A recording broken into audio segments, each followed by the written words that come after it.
Bonjour, good morning. Alors, on va commencer. Nous attendions un invité qui, manifestement, a eu un petit inconvénient ce matin. Alors, bienvenue à cette deuxième journée de notre colloque. Et je vais avoir des petites annonces avant. Je vais avoir des petites annonces à faire avant. Merci. Welcome to this second day of our conference. Nous avons eu une journée bien remplie hier, pleine d'idées et de discussions.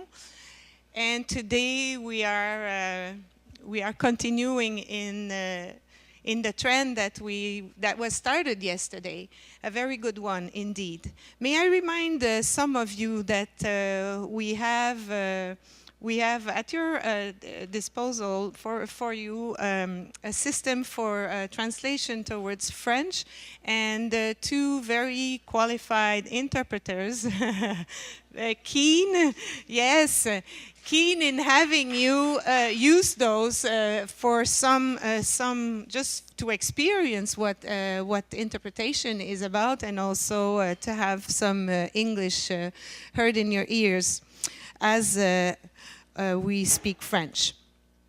So do not hesitate to try, and please don't forget to put them back on the chargers after you use them. I would like to say good morning as well to people who have been following us on YouTube. Believe it or not, we had 70 participants throughout the day yesterday, et j'aimerais saluer en particulier ma collègue Catherine Cause de l'Université de Victoria, parce que toute la journée, ils ont suivi avec les étudiants gradués ce colloque et d'autres personnes dont on a eu des traces aussi sur Twitter. Donc, merci d'être avec nous à distance. Je vais vous parler rapidement du programme de la journée. Alors, on a des moments clés aujourd'hui. Un de ceux-là, bien sûr, est la conférence plénière de Mme Nicole Poteau qui s'en vient ce matin. Ça sera suivi de sessions parallèles, donc de 2 séries de sessions parallèles.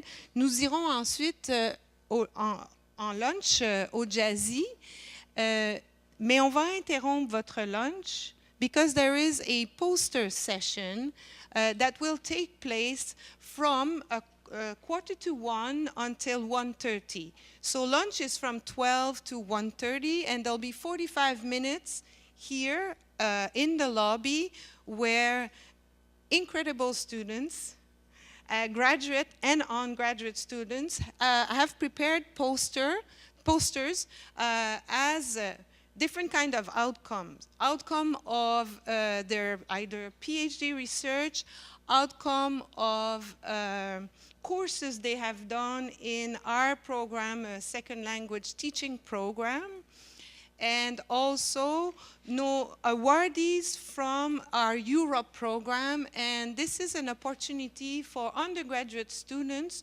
to actually work with researchers on their research, on one aspect of their research. And we have had three profs here, each had a student this year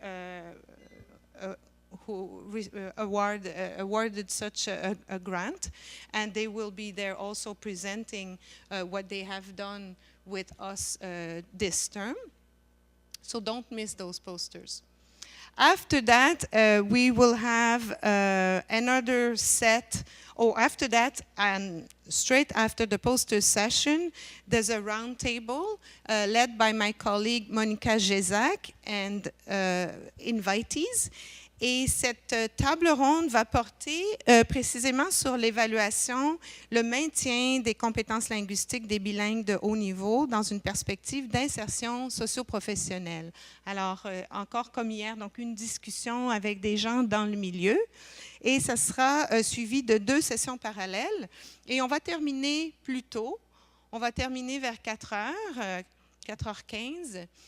Et je vais vous inviter à revenir en salle, parce que j'ai demandé à mes étudiants de me faire un rapport d'étonnement Ils sont là, vous savez qu'ils sont présidents de session et ils ont pris quelques notes et ils vont nous dire ce qui les a frappés, ce qu'ils ont aimé, là où le questionnement reste pour eux. Et je vais vous inviter à faire de même. Vous aurez peut-être des impressions aussi à partager. Donc, pour clôturer ce colloque.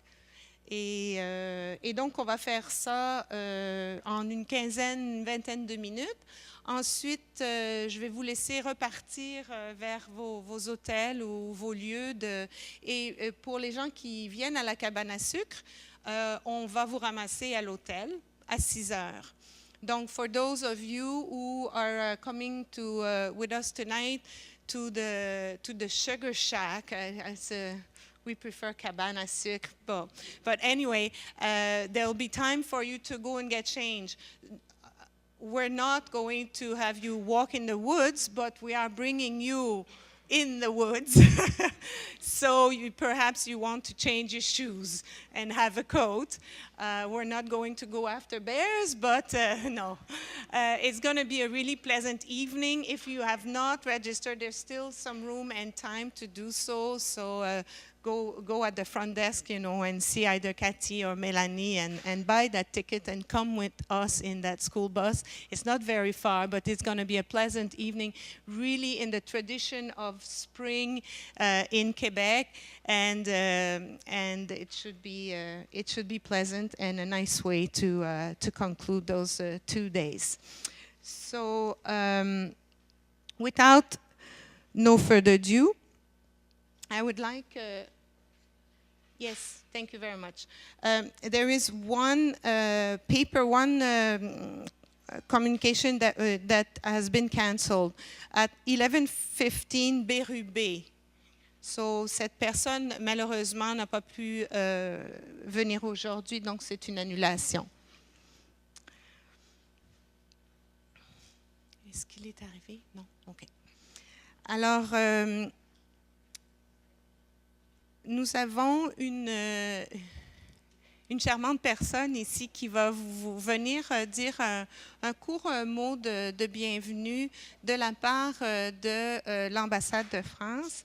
Et donc, son nom est Félicie Laurent et elle travaille aux côtés de Dominique Suquet. Et merci d'être ici. Puis elle va nous dire un petit peu pourquoi. Bonjour à tous. Donc effectivement, je m'appelle Félicie Laurent et je suis chargée de mission en coopération éducative à l'ambassade de France. Donc je travaille avec Dominique Suquet, qui est attaché de coopération éducative et qui va peut-être arriver.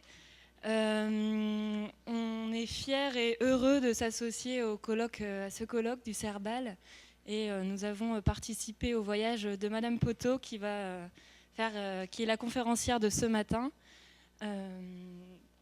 Voilà, nous vous souhaitons une bonne journée et nous sommes très heureux de participer à ce colloque de cette manière. Merci beaucoup. Merci. Alors, oui.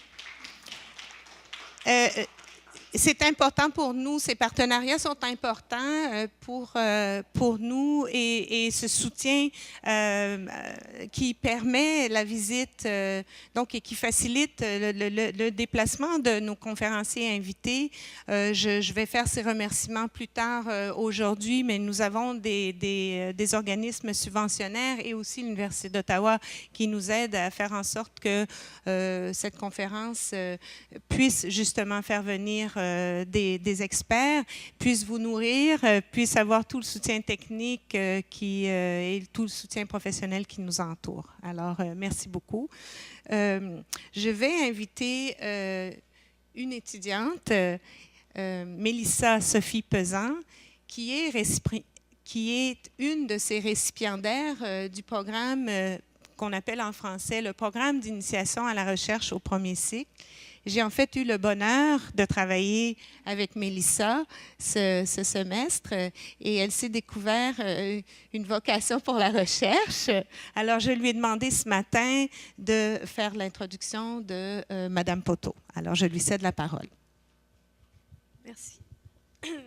Donc, bonjour à tous. Mon nom est Mélissa Pesan. Je suis future étudiante à la maîtrise en études du bilinguisme en septembre prochain. Bienvenue à cette deuxième journée de colloque. C'est avec grand plaisir que j'ai l'honneur de vous présenter Madame Nicole Poteau. Originaire de Bonn en France, elle a débuté ses études avec une licence d'anglais à l'Université de Strasbourg. Mais c'était seulement le début. Elle a ensuite fait une maîtrise d'enseignement en linguistique appliquée à l'anglais, 2 diplômes d'études approfondies et finalement un doctorat en sciences de l'éducation.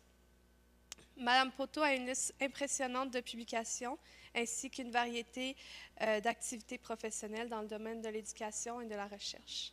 En étant moi-même enseignante de formation, je ne peux qu'admirer et être inspirée par le travail et la passion de Mme Poteau. C'est donc un honneur d'avoir la chance de vous présenter Mme Nicole Poteau. Merci.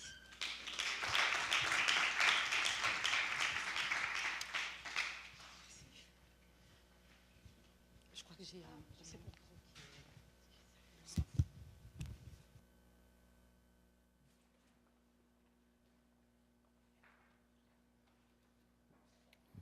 Voilà, merci beaucoup. Mesdames, Messieurs, bonjour. On se connaît déjà un peu, puisqu'on s'est vu hier, et je voudrais quand même commencer par remercier... je voulais aussi dire bonjour à la distance et à YouTube, parce que c'est vrai qu'on aurait tendance à les oublier comme ça, c'est toujours le présentiel qui prend le dessus. Donc, merci de m'avoir invitée, parce que j'aime le Canada et ce n'est pas une formule de politesse.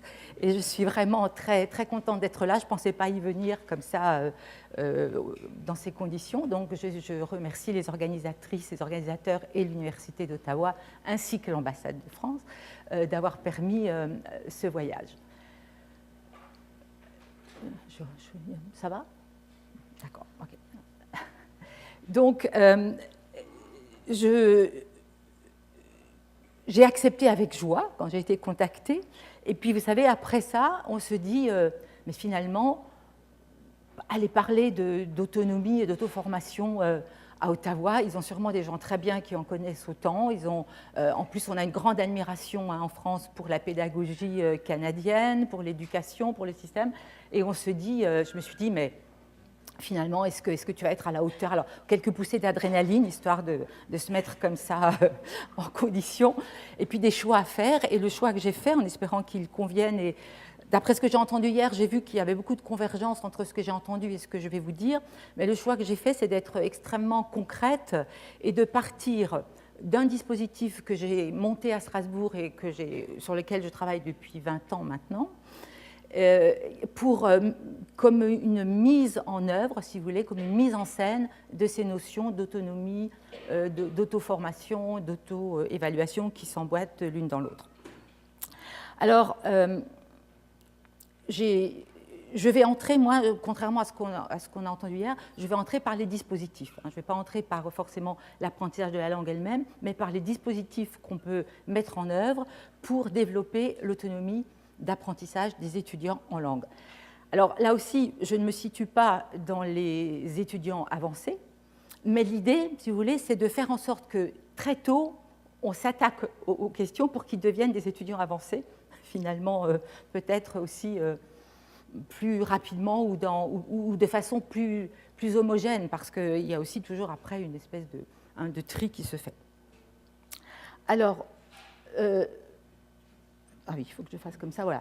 Je vous propose ce déroulement en espérant qu'il conviendra et que je tiendrai dans les temps, mais je crois qu'on me fera signe si je m'emballe, parce que ça peut m'arriver. Donc, je voulais quand même commencer par quelques mots sur le contexte local, parce que je crois que c'est important de savoir d'où je parle et où est située mon expérience pour que mes paroles soient mises en contexte. Et vous verrez tout au long de mon exposé que je suis très attachée à la notion de contexte aussi, pour l'apprentissage aussi bien politique, social, etc. Ensuite, je ferai une présentation brève, enfin pas brève, mais disons, on ne peut pas résumer 20 ans de travail en 5 minutes, c'est sûr. Je vous présenterai comment ont été fondés ces centres, sur quelle théorie de l'autonomie, d'auto-formation, de l'auto-évaluation. Et puis ensuite, comme ce sont des changements de paradigme qui bouleverse quand même les habitudes, je dirai un mot sur le rôle et la posture des enseignants dans ces dispositifs qui sont censés développer l'autonomie.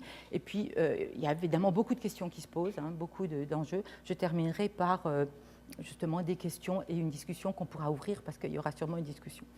Alors, le contexte local, quelques mots là-dessus.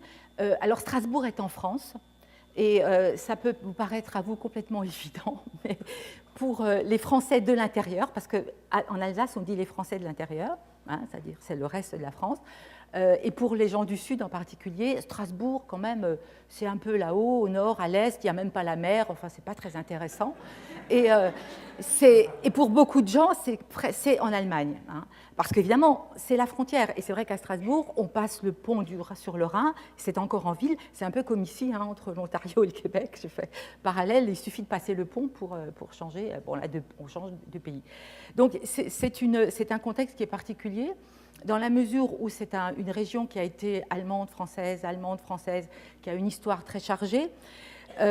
Et bien sûr, les langues sont au cœur du sujet. Et hélas, quand j'admire le bilinguisme ici, en particulier à Ottawa, au Québec, et que je vois ce qu'on arrive à faire, nous, dans une région frontalière où on pourrait avoir une région bilingue, et ça n'est pas du tout le cas, ça pose quand même des questions préoccupante, hein, sur la place des langues dans la société française et le rapport aux langues des Français dans l'ensemble.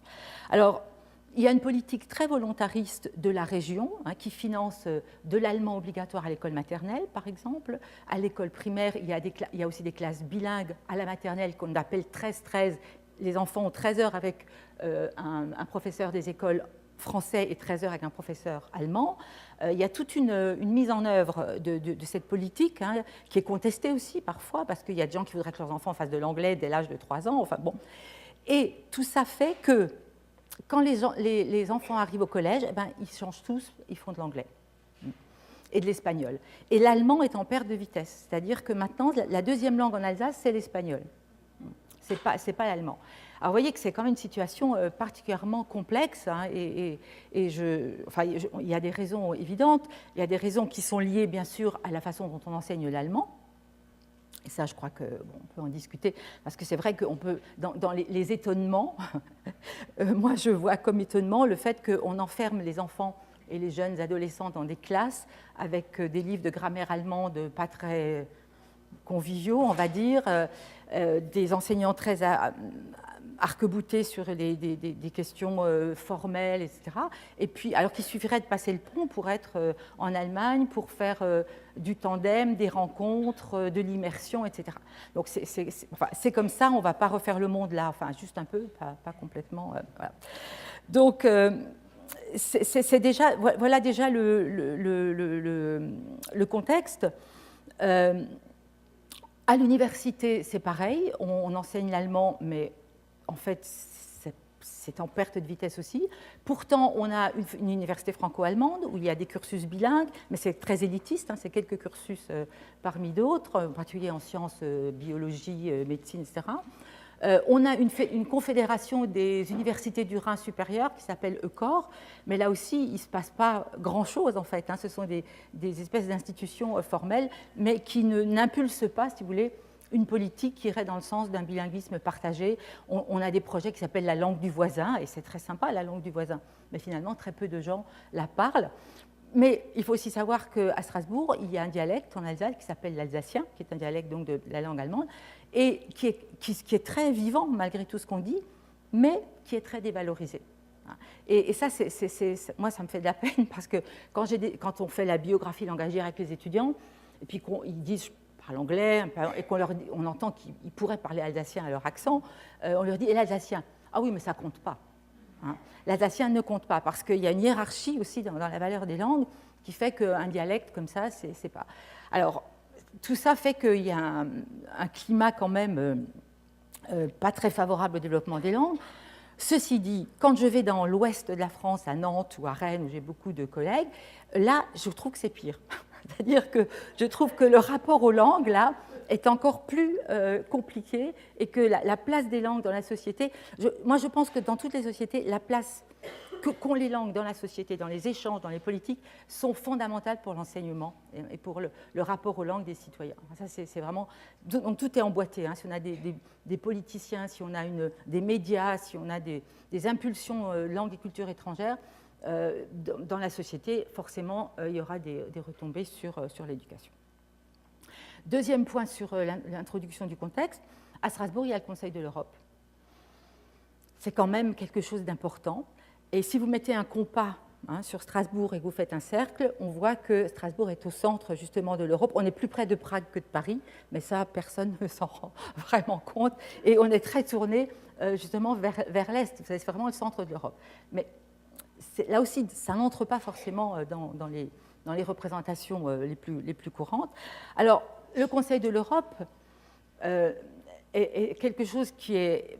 Enfin, vous connaissez tous le cadre, le portfolio européen, ces choses-là, qui sont des outils qui ont été bien vendus, disons, et qui fonctionnent, mais sur lesquels je suis particulièrement critique. Mais je ne vais pas faire ma crise tout de suite, parce que ce serait bien mieux, je la ferai un peu plus tard, si vous voulez, si vous me le permettez, pour faire quelques critiques pas sur les outils, mais sur l'usage qui en est fait, en fait, sur tout ça. Donc, le Conseil de l'Europe, je voulais juste rappeler, parce que j'aime bien rappeler des évidences, mais qu'on oublie souvent, c'est que le Conseil de l'Europe a été quand même fondé après la Deuxième Guerre mondiale sur des valeurs de paix dans le monde, et sur des valeurs justement d'entente entre les peuples. C'est-à-dire que c'est les langues et les cultures pour que les gens se comprennent, pour qu'ils vivent ensemble et pour qu'ils arrêtent de se taper dessus, en fait. Et ça, c'est... quand on fait un exercice de grammaire ou quand on fait quelque chose, on oublie ces finalités. Et je pense que même avec les étudiants, c'est utile de rappeler que les langues et les cultures, c'est ça. Les langues et les cultures, c'est voir le monde autrement, c'est pouvoir comprendre comment l'autre le voit, pouvoir le tolérer et pouvoir en discuter ensemble. Et c'est vrai que quand on est au bout de la chaîne dans sa classe en train de faire des exercices, on perd parfois de vue cette perspective qui me semble tout à fait fondamentale. Enfin, pas pour nous les enseignants, mais parfois pour les étudiants. Alors, le Conseil de l'Europe a des programmes très intéressants et il travaille beaucoup justement sur ce plurilinguisme et l'idée que moi je voudrais juste partager avec vous si jamais vous n'y êtes pas sensibilisé. Alors pour vous, ça va peut-être faire bizarre parce que vous êtes dans le bilinguisme. Mais le Conseil développe des politiques de plurilinguisme avec cette idée que nous avons tous un potentiel linguistique à géométrie variable. C'est-à-dire qu'on l'a, on le développe, on le cultive, et puis parfois on le laisse dormir, et il se réactive à certains moments, dans certains contextes, dans certaines situations. Et je trouve cette idée intéressante parce qu'elle est complètement différente de ce qu'on organise à l'école, où on fait à l'école une première langue pendant 4 ans, on ajoute une deuxième langue, et tout ça est bien étanche et bien cloisonné. On n'a pas l'habitude de prendre les langues comme finalement un ensemble, un potentiel qui caractérise la personne. C'est d'ailleurs pour ça que moi j'aime beaucoup travailler avec la biographie langagière, c'est certainement la partie du portfolio que je préfère, parce qu'elle permet justement de faire état de tout ce potentiel qui n'est pas en général, qui n'est pas validé par des examens ou par des certifications. C'est vraiment, j'ai une grand-mère polonaise et j'arrive à discuter avec elle, j'arrive à écouter des émissions de télé en espagnol, mais je sais parler, je sais faire des petits échanges. Il y a des espions, c'est ça.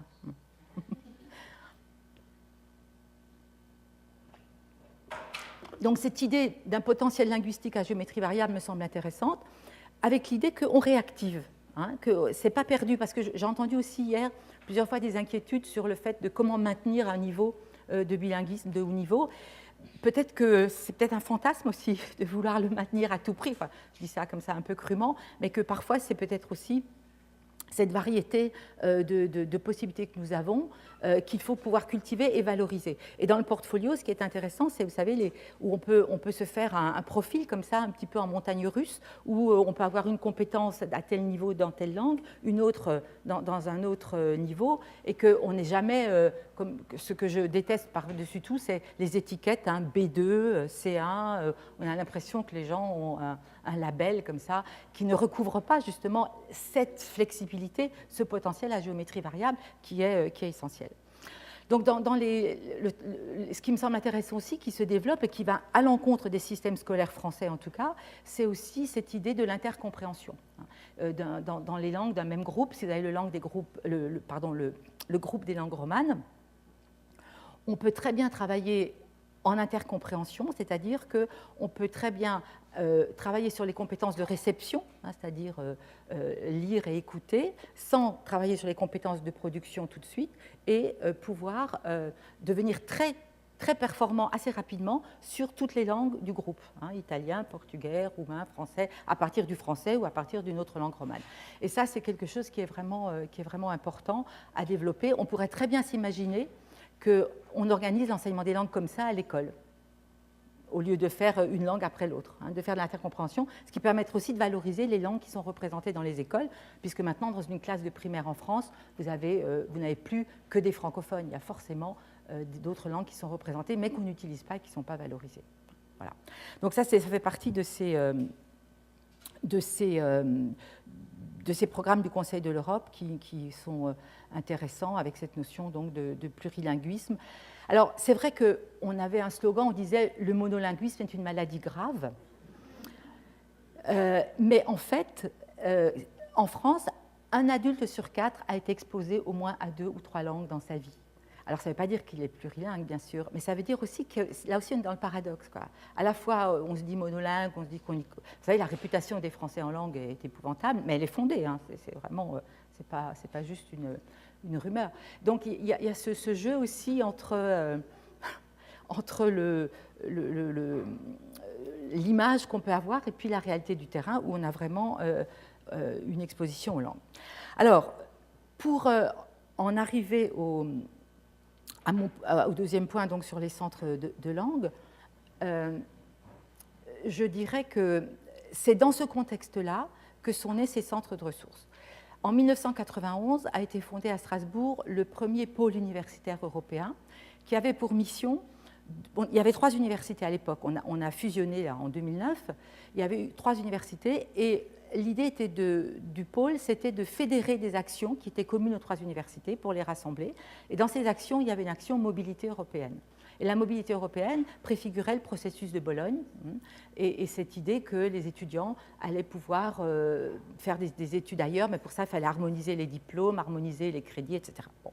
Donc je passe là-dessus rapidement. Ça pour dire que c'est dans ce contexte qu'est né ce projet, parce qu'il fallait vraiment rendre nos étudiants meilleurs en langue. Alors ça aussi, c'est un vieux fantasme. Et à l'époque, je ris parce qu'en 20 ans, rien n'a changé.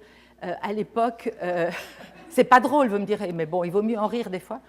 Les 3 présidents des 3 universités avaient décidé que tout diplômé de Strasbourg serait trilingue. Français, on voit pourquoi. Anglais, on voit aussi. Et allemand, on voit aussi. Mais évidemment, rassurez-vous, ça n'est jamais vraiment arrivé. On a un peu progressé, mais enfin, on est encore loin du compte. Donc, moi, j'ai été chargée de mission à l'époque par le ministère sur mes idées, ce qui arrive de temps en temps d'être chargée de mission sur ses idées, pour trouver des solutions pour que nos étudiants deviennent bons en langue et puissent être performants et puissent accéder à la mobilité.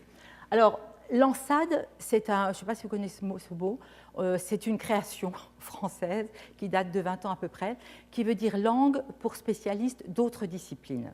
Parce qu'on a la fâcheuse habitude de dire les non-spécialistes en parlant des étudiants qui ne sont pas des linguistes ou qui ne seront pas traducteurs, interprètes ou professeurs de langue. Donc on dit l'ANSAD, parce qu'ils sont spécialistes d'autre chose, bien sûr. Un chimiste, un philosophe, il va être spécialiste de son domaine, mais il n'est pas spécialiste en langue. Donc tout ce que je vais vous dire, moi, s'inscrit dans ce contexte d'étudiants qui ne seront jamais des spécialistes en langue. D'accord ? Et c'est la masse, c'est 90% de la population des universités, et c'est un marché très important aussi, il ne faut pas oublier le côté commerce et marché. Donc ces étudiants-là, ils ont besoin de faire des langues, mais ils ont besoin de faire des langues pour faire des études, pour travailler, pour faire de la mobilité, donc ce n'est pas du tout les mêmes objectifs que des spécialistes. Alors, ces centres que je vais vous décrire là, sont nés dans l'université, donc dans le cadre du pôle européen, mais le secteur qui est concerné, c'est le secteur de l'université qui s'appelait Louis Pasteur, qui était l'université des sciences réputées dures, auxquelles s'ajoutaient quelques sciences humaines et sociales. Donc ce n'est pas toute l'université, c'est ce secteur-là, et en ce moment on est en train de travailler sur un projet commun avec la fusion des 3 universités, mais qui est d'une complexité effroyable, donc je vous épargnerai parce que ça n'est pas très intéressant, mais enfin, vous connaissez toutes ces questions de conflits, de rivalité, etc. Donc, les centres dont je vous parle sont répartis sur le campus, il y en a 7. On a fait ce choix aussi on a fait le choix de la proximité, hein, ça a été un choix, et qui est un bon choix. 20 ans après, on peut dire que ça a été réussi, parce que tout n'a pas été réussi. Pourquoi la proximité? Parce qu'on sait que si on... Par exemple, à Grenoble, ils ont fait une maison des langues, une grosse maison des langues que j'avais suivie aussi à l'époque. On sait bien, on est tous pareils, on ne fait pas 20 minutes de vélo ou de bus pour aller faire 1 heure ou 2 heures de langue, parce que les langues, c'est quand même pas le plus important pour un étudiant lambda. Donc, on s'est dit, on va mettre les centres près des étudiants pour que quand ils ont une petite pause, 5 minutes, 10 minutes, ils puissent y aller et faire des choses, et comme ça, ils se sentent... si vous voulez, l'idée, c'était que la langue devienne quelque chose d'un peu habituel, quoi, quelque chose de naturel. On va au centre de langue pour faire quelque chose, on n'est pas obligé d'avoir des cours cadrés, etc. Donc, on touche entre 12 000 et 14 000 étudiants par an. Et donc, vous voyez, c'est une petite entreprise. 57 filières sont concernées dans l'université, donc on a des étudiants de toutes sortes. Et puis, ce qui est aussi intéressant, c'est une langue obligatoire, ça c'est dans la politique de l'université. On a une langue obligatoire pour tous les cursus, hein, dans les 6 semestres de la licence, donc ça fait 3 crédits à chaque semestre, et puis dans 2 semestres du master pour tous les cursus. Et les langues qui sont concernées, là, c'est allemand, français, anglais, français, langue étrangère. Et on a un autre centre qui ne fonctionne pas tout à fait sur le même modèle, mais enfin bon, qui lui, est un centre qui s'appelle Spiral et qui rassemble les langues que le Conseil de l'Europe appelle MODIM, hein, les langues les moins diffusées et les moins enseignées, où là, on a 25 langues qui comprennent le japonais, le chinois, l'arabe, le polonais, le turc, etc. D'accord, voilà. Donc voilà le cadre. Et maintenant, je vais passer un peu à la... Je voulais vous montrer ça parce qu'on est parti de là, vous voyez, en 93. C'est le cours d'anglais, je ne sais pas, j'entends rien. Parce qu'on faisait cours... c'est pas très drôle non plus, remarquez. Mais c'était le départ de l'aventure, puisque les non-spécialistes, comme on les appelait à l'époque, eh bien, on les mettait dans des amphis, hein, et on faisait des cours. Alors, on prenait aussi des lecteurs, des vacataires, et puis on disait, bah, faites quelque chose avec eux, ils ont 12 heures par an. Bon, enfin voilà, c'était un petit peu tout et n'importe quoi. Donc, on est parti, là, je vous fais en 3 diapos, je vous fais l'évolution de 20 ans, d'accord? Et après, je reviendrai au détail. En fait, oui, je l'ai mis là comme ça pour que on voit la citation. C'était un numéro du Monde, donc du 18 février 1993. Il y avait un gros colloque à Aix-en-Provence auquel je suis allée, qui titrait, vous voyez, les universités face aux défis des langues. Les initiatives se multiplient pour tenter de sortir de l'ornière l'enseignement des langues aux étudiants non spécialistes, mais les obstacles restent redoutables. Et je ne vais pas faire de mauvais esprit, mais je pense qu'on pourrait ressortir l'article là pratiquement pareil. Donc, nous sommes... Mais enfin bon, je ne suis pas vraiment trop pessimiste. Donc, nous sommes partis de là. Nous sommes passés par, dans les années de 1995 à 2005, même 2009, nous sommes passés à l'ouverture de centres de ressources. Donc, je vais un petit peu détailler sur les principes méthodologiques, mais juste là sur l'image. Beaucoup de technologies, puisque à l'époque, les étudiants, ils venaient pour trouver des ordinateurs, pour trouver Internet, pour trouver du multimédia, parce qu'ils n'avaient pas ça chez eux. Et alors, vous voyez, là c'est une panoramique, donc, mais là, vous voyez des étudiants qui travaillent encore sur des cassettes audio. Là, on voit un petit groupe qui travaille ensemble. Il n'y a pas que de la technologie, hein, parce que dans les centres, nous avons toujours gardé tous les supports, hein, du papier, des livres, des bandes dessinées, des revues, avec du multimédia, de la vidéo, des ateliers de conversation. On a créé justement des ateliers de conversation où les gens s'inscrivent et ils ne sont jamais plus que 4 ou 5 pour qu'ils puissent vraiment faire de l'interaction orale en petits groupes, etc. Donc, toutes ces ressources ont été créées à cette époque-là. Et puis maintenant, on en est là. Alors, ne croyez pas qu'on a fait fuir tous les étudiants. Hein. Ce n'est pas ça que je veux dire. Mais c'est dire que là, je n'avais pas de photos avec le droit à l'image des étudiants. Donc, j'ai pris des photos vides. Bon, ben c'est pareil.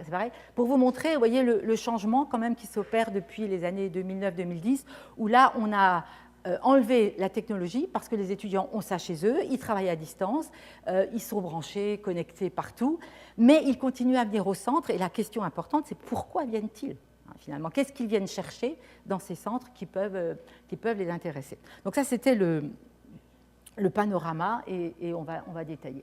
Alors, je vous disais que ces centres ont été une mise en scène des concepts de développement de l'autonomie d'apprentissage des langues, de l'autonomisation, de l'auto-formation.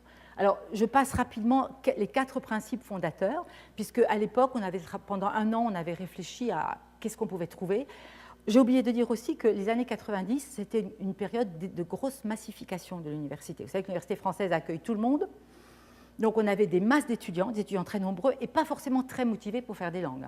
Ils arrivaient à l'université, ils s'inscrivent dans une spécialité et puis on leur dit qu'il faut faire des langues. Ils disent non, non, franchement, on a déjà fait 7 ans au lycée. Puis alors, on avait fait des enquêtes, il fallait voir, il y a des sujets dont ils ne voulaient plus entendre parler.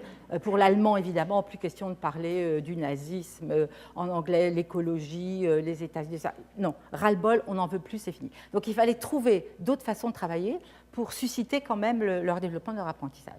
Donc, on a, bon, alors je ne vais pas bien sûr développer ça simplement rapidement, une approche centrée sur la personne, c'est-à-dire on prend en compte les rythmes d'apprentissage, les motivations, les intérêts des étudiants aussi. C'est toujours difficile, vous savez bien qu'un enseignant, aussi motivé soit-il, aussi bon soit-il, il va choisir un corpus, il va choisir un texte, il va le présenter aux étudiants, il est évident qu'il ne pourra jamais convenir à tout le monde. Même, alors, il faut que les étudiants puissent différer leur frustration et se dire je le fais parce qu'il faut le faire, mais bon, ils peuvent aussi dire bon, ça m'ennuie et je ne le fais pas. Donc, c'est aussi l'idée de les laisser choisir. Les styles cognitifs, puisqu'on le sait, tout le monde n'apprend pas de la même façon, ne fait pas les mêmes opérations mentales au même moment, sur les mêmes supports. Et puis les personnalités, parce que vous avez aussi des gens du soir, du matin, des gens qui peuvent rester assis pendant 3 heures sans bouger, des gens qui ont besoin de tout le temps circuler, de discuter, etc. Donc ça, c'était le premier principe. Le deuxième, c'est une approche constructiviste, parce qu'en filigrane de tout ça, que je ne développe pas non plus, bien sûr, on se réfère aux théories de l'apprentissage constructiviste, c'est-à-dire que là, il y a la personne qui apprend est la seule qui puisse faire le travail d'apprentissage. On ne peut pas apprendre à la place de quelqu'un, ça c'est sûr. On dit joliment, on ne fait pas boire un âne qui n'a pas soif, ce qui n'est pas très sympa pour la comparaison, mais on voit bien, on peut amener l'âne à la rivière, on peut même lui plonger la tête dans l'eau, s'il ne veut pas boire, il ne boira pas. On peut lui susurrer à l'oreille que l'eau est fraîche et bonne, etc. Ça, on peut aussi essayer ces techniques-là, mais il y a quand même un moment où le relais doit être pris par celui ou celle qui apprend. Sinon, ça ne peut pas marcher. Et donc, notre travail, nous, s'arrête à un moment donné. Bon. Alors là, j'insiste un peu sur le côté acteur et auteur. Acteur, c'est lui qui choisit, c'est lui qui fait, c'est lui qui cherche, c'est lui qui s'évalue. Et je reprends l'idée aussi de Madame Byrne hier qui parlait du choix, de l'importance du choix, où moi, je pense que le choix est essentiel. Est essentiel dans le développement de l'autonomie. Alors, vous étiez dans le choix linguistique, plus des structures. Moi, c'est le choix avant ça, c'est-à-dire le choix des supports, le choix du temps de travail, le choix de la façon de travailler, etc., seul, à deux, avec l'enseignant, etc. Parce que choisir, c'est une activité adulte très importante. Dans la vie, on fait tout le temps des choix. C'est une activité, c'est une posture professionnelle importante aussi. Et surtout, comme vous l'aviez dit aussi, Mme Byrne, quand on choisit, on renonce en même temps à l'autre élément du choix. Le choix qu'on n'a pas fait, on y renonce. Et donc, ça déclenche aussi là, des activités de réflexion, de métacognition, parce que je vais trouver des critères, pourquoi je choisis ceci, pas cela. Donc, ça, c'est important. Mais acteur ne suffit pas, à mon avis, parce qu'on peut très bien avoir des classes où on voit les étudiants qui agissent, qui bougent, qui font du travail, qui ont l'air comme ça de travailler beaucoup. Mais ça peut être aussi sous la houlette du professeur de façon très directive.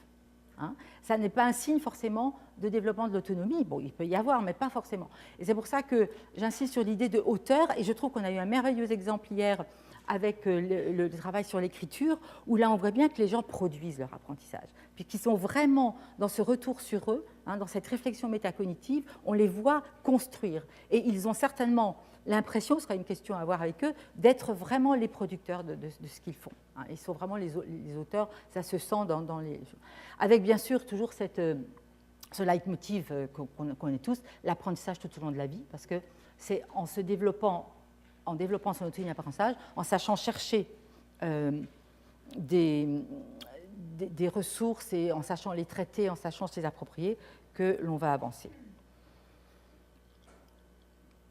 Troisième principe, je passe très vite parce que ça, il est d'une évidence simple, une approche interactive et communicative, c'est-à-dire on entre dans le centre, on est tout de suite dans l'interaction, on est tout le temps dans plusieurs langues. Oui, parce que ce que je n'ai pas dit non plus peut-être, c'est que dans les centres, on accueille plusieurs langues à la fois, plusieurs enseignants à la fois, plusieurs niveaux à la fois. Ah oui, j'ai oublié l'essentiel en fait, voilà, ça me ressemble. J'ai oublié de dire que nous avons complètement supprimé les cours. Hein? Oui, alors ça, je vois tout de suite. Oui, vous voyez pourquoi je ne l'ai pas dit? Parce que j'avais peur des retours. On a supprimé les cours de langue et on a supprimé les groupes de niveau. Et là, je me suis rendue très impopulaire en supprimant les groupes de niveau. Mais pourquoi? Parce que justement, ces centres accueillent les étudiants. Alors, il y a quand même une régulation très importante qui se fait, mais on avait des étudiants, ça, ils ont parfois des stratégies comme ça, les étudiants, certainement pas au Canada, mais en France, je pense que oui, qui font qu'ils trichent au test d'orientation, donc ils se mettent dans des groupes pas trop forts, moins forts que ce qu'ils sont, ils mettent leurs pantoufles, et puis ils restent comme ça, et puis ils ont la moyenne, et puis tout va bien, parce que leur rapport aux langues est parfois très, disons, douteux, quoi. Donc, moi, ma mission, c'était de faire en sorte que tout le monde s'améliore et que tout le monde progresse. Donc, en supprimant les groupes de niveau, on a travaillé sur des compétences à atteindre. Voilà l'objectif à atteindre. Si vous êtes loin, il faut bosser beaucoup.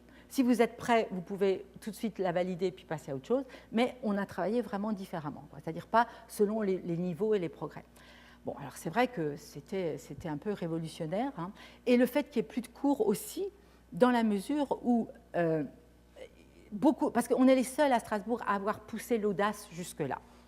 Il y a beaucoup de centres de langue en France aussi, bien sûr, et ailleurs, mais il y a toujours cette hésitation où on a toujours un cours et puis le centre de langue en complément, ce qui pour moi est hybride, mais dans le sens où c'est vraiment compliqué pour un étudiant d'être en cours et de faire ce que le professeur, enfin d'être quand même sous la houlette du professeur et sa direction, et ensuite de switcher, on ne dit pas ça en français, de permuter, de commuter vers une attitude plus de développement de l'autonomie. Ça, c'est très délicat à faire, et ceux qui arrivent à le faire sont très très forts, je n'en connais pas beaucoup. Donc, ça peut être une des raisons d'échec des centres où on dit aux étudiants « allez au centre, allez travailler », mais finalement, ils n'y vont pas, et c'est pour ça. Parce que ce qu'on a choisi de faire, qui est audacieux, mais qui fait ses preuves, plus de cours de langue, plus de groupes de niveau, et les enseignants dans les centres de langue.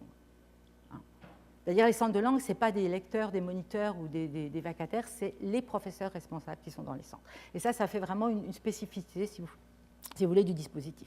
Donc, on arrive au centre, il peut y avoir plusieurs enseignants, il peut y avoir des groupes de différentes filières, il peut y avoir plusieurs langues, et puis on est toujours en interactivité. Du moment qu'on arrive, on interagit en langue étrangère. Et le dernier principe, c'est effectivement des centres de langue qui s'articulent au domaine d'études ou aux professionnels des étudiants. C'est-à-dire qu'à l'université, si on fait des langues, on est dans l'approche actionnelle, c'est pour faire quelque chose avec ces langues. Ce n'est pas juste pour avoir une note à l'examen, encore que, bon. Et ça, c'est aussi peut-être un des défauts de l'organisation des langues en France dans les collèges et les lycées, c'est que c'est une discipline parmi d'autres qui sert à avoir une note pour le bac. Ce n'est pas quelque chose qui sert à se développer, qui sert à communiquer, etc. C'est un peu traité comme une discipline. Et donc, on essaie de casser cette habitude et de faire en sorte que la langue est utile. Alors, en allemand, on a beaucoup travaillé avec les philosophes, pour lire les philosophes dans le texte, par exemple. En anglais, bien sûr, les étudiants en sciences se servent de l'anglais tout le temps. Ils vont chercher des trucs sur Internet que leurs profs ne savent pas encore parce qu'ils ont accès à en dentisterie, par exemple, c'est fabuleux. Ils trouvent des trucs, des techniques que personne ne connaît encore en France, etc. Donc, il y a une utilité de la langue. Et dans les centres, dans les 7 centres sur le campus, là où il y a les étudiants de médecine et de dentaire, il va y avoir du matériel plus orienté dentaire, là où il y a les géographes, etc. Enfin, vous voyez, donc il y a cette prise en compte de cette composante. Alors, pour résumer, vous voyez, c'est un joyeux bazar quand on le voit comme ça. Mais comme tout joyeux bazar, ça demande une organisation extrêmement rigoureuse. On retrouve l'étudiant là avec toutes ces caractéristiques. Mario, je vous laisse le PowerPoint si vous voulez. Ah, d'accord. Okay. Ah oui, d'accord. On le retrouve là. Il peut aussi avoir des objectifs personnels qui sont des objectifs, parce qu'après tout, ils peuvent aussi vivre leur vie, ils ne sont pas obligés de faire que ce qu'on leur dit de faire. Et puis des objectifs institutionnels, parce que nous sommes quand même une université qui valide, qui donne des notes des examens et qui délivre des diplômes. Là, vous avez toutes les ressources et la caractéristique des centres, c'est qu'on rassemble toutes les ressources. Et ça a été extrêmement intéressant comme changement de paradigme, parce qu'avant, un cours de langue, c'était quoi? Un groupe de niveau avec des tests, trouver un prof, trouver un créneau horaire, trouver une salle. Quand vous avez des milliers d'étudiants, c'est une organisation qui est très casse-tête et qui fait perdre beaucoup de temps à tout le monde. Là, on a inversé les choses, on a fait des centres où il y a tout, et c'est les étudiants qui viennent dans ces centres. Et vous voyez, il y a tout le monde est souriant, d'ailleurs, vous voyez, c'est très important. Et il y a les pairs, il y a les moniteurs, il y a les professeurs, tout le monde est là et tout le monde travaille. Donc, ce qui est important à retenir aussi, c'est que vous voyez, les parcours ne sont pas des parcours rectilignes, ce ne sont pas des programmes établis par une autorité supérieure, c'est l'étudiant qui construit. Hein, au fur et à mesure. Alors, il a bien sûr des compétences, il a des certifications à passer, il y a des examens, hein, évidemment, mais on part sur le principe que si on veut qu'il développe son autonomie d'apprentissage, il faut lui laisser cet espace de liberté. C'est-à-dire on a un cadre contraint, qui est l'université, l'institution, et à l'intérieur de ce cadre contraint, des espaces de liberté. Voilà. Alors, organisation de l'apprentissage en résumé, un parcours construit par l'étudiant, donc qui va bien dans cette démarche du constructivisme, un accompagnement par les enseignants. J'ai mis accompagnement pour rester justement au sens large. Et là, on passe vraiment d'une logique de l'enseignement à une logique de l'apprentissage. On est vraiment dans le paradigme apprentissage. Donc c'est un remaniement radical hein, des espaces et du temps, aussi de la temporalité. Parce qu'il y a bien sûr des credos qui sont dans les emplois du temps des étudiants, donc ils viennent avec leur groupe, leurs professeurs, mais ils ont accès tout le temps, autant qu'ils veulent, à tous les centres. C'est-à-dire que s'ils ne peuvent pas venir, ou bien s'ils ont envie d'en faire plus, ils peuvent aller, tant qu'il y a une place dans le centre, ils peuvent venir et travailler. Donc il y a beaucoup de souplesse et beaucoup d'ouverture qui est donnée. Voilà. Alors, juste une petite parenthèse là, quand on a commencé il y a 20 ans, on voit bien qu'on a été des centres d'expérimentation pour changer ce paradigme, donc d'enseigner à apprendre, et puis aussi parce qu'ils ont préfiguré les espaces virtuels, hein, on a modélisé les systèmes d'accompagnement humain qui ont été ensuite développés dans l'enseignement à distance, par exemple, mais qu'on a vraiment commencé et initié dans ces centres. Alors, je vous montre un petit dessin qui ne me quitte jamais. Alors, comme vous êtes bilingue, ça ne va peut-être pas trop vous intéresser, mais on va quand même faire un peu de traduction. Parce que quand on dit « I taught Spot how to whistle », comment vous traduisez ça en français, en français normal, on va dire? Est-ce que vous diriez « j'ai enseigné à Spot à siffler » ? Voilà. On va lui dire « je lui ai appris à siffler ». Hein. Voilà. Et là, bon, « I can't hear whistling », ça va. Et la dernière, oh pardon, je ne sais pas ce que je voulais faire. I said I taught him, I didn't say I learned it ». Ça veut dire, comment on va le traduire en français? Oui, oui. Alors, je ne sais pas, d'autres propositions? Voilà, mais on va pas dire enseigner en français. On va dire j'ai dit que je lui avais appris, mais je n'ai pas dit qui l'avait appris. Et on va mettre une emphase sur le « il » pour faire la différence. Parce que le français confond enseigner et apprendre. Et vous disiez hier, Madame Byrne, I can't learn you anything. C'est exactement le problème. C'est qu'on est là. Alors, l'allemand fait la différence entre les verbes, l'anglais, teach, learn, mais le français est dans la confusion. Et comme les mots ne sont pas innocents, on peut en déduire qu'il y a quand même quelque part dans l'esprit français on peut dire je vais t'apprendre une mauvaise nouvelle, ça d'accord, mais je vais t'apprendre l'anglais. C'est certainement pas possible. Voilà. Donc c'était juste pour illustrer, pour terminer d'illustrer le propos. Alors j'arrive donc à cette notion d'autonomie qui est fondatrice de cette façon de travailler dans ces dispositifs. Alors je voulais juste revenir quand même à quelques éléments de base, mais que parfois, là aussi on oublie. J'aime bien rappeler parfois les évidences parce que des fois on les noie dans nos activités. L'autonomie, c'est quand même d'abord un concept philosophique. Alors j'ai mis Kant, Rousseau, Dewey pour faire international, mais il y en a évidemment bien d'autres qu'on peut trouver, voilà, mais qui ont été fondateurs de cette notion du développement humain, autos nomos, les Grecs. Bon.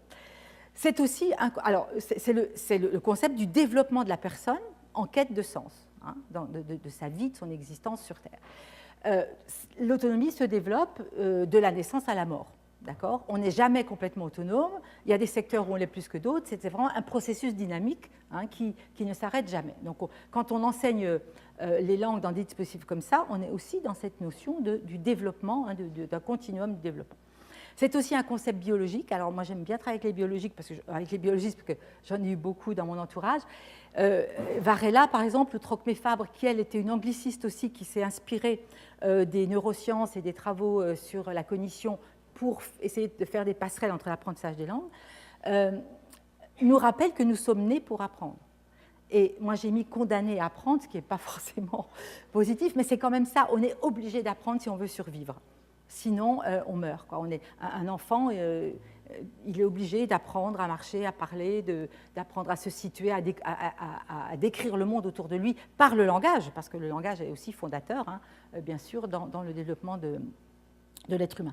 Donc, c'est finalement une pulsion, apprendre. Et là, je vais être un peu critique aussi, et peut-être méchante, mais l'école, parfois, confisque cet acte d'apprendre. Elle se l'approprie. Il y a des prises de pouvoir et elle se l'approprie alors qu'en fait c'est quelque chose qui est naturel. Et les enfants qui apprennent beaucoup, quand ils sont petits, ils apprennent dans la vie, à chaque minute ils apprennent. Ils vont à l'école, on a l'impression que ça devient compliqué parce qu'il y a un autre rapport hiérarchique, il y a une prise de pouvoir de l'apprendre par l'institution et par les enseignants parfois.